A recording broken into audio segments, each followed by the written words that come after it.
Okay, so these stories we will discuss later on. But before that, let me go through with some sort of other things like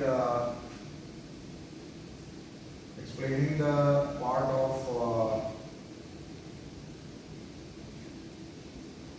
the. Just a second, let me remove it.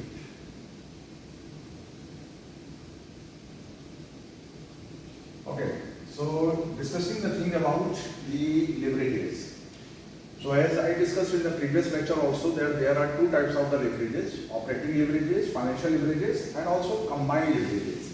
But let us discuss first of all the one part I have prepared. For an example, there is sales, okay, and you less here your variable cost. All those variable costs you must deduct from the sales and you will get a contribution. Okay, let me just complete it and I will let you know how we are going to calculate the operating leverages and the financial leverages.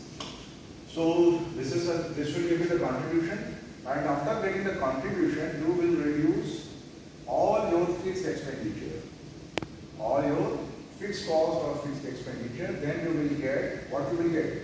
You will get this EBIT. What is EBIT? EBIT is earning before interest and taxes. Explained earlier also. So once you get the EBIT, your work start in order to calculate the concept of the operating leverages and the financial leverages. So what you will do? You will first of all reduce from here the interest part, less interest, and this will give you the PBT. What is PBT now? Or you can write also EBT, profit before taxes.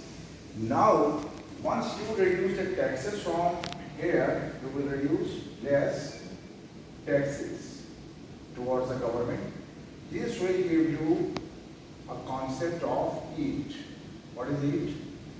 Earning after taxes.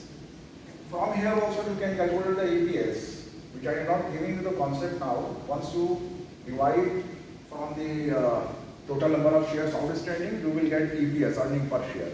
But to calculate the concept, the operating leverages and the financial leverages, you need to know these terminologies which I have given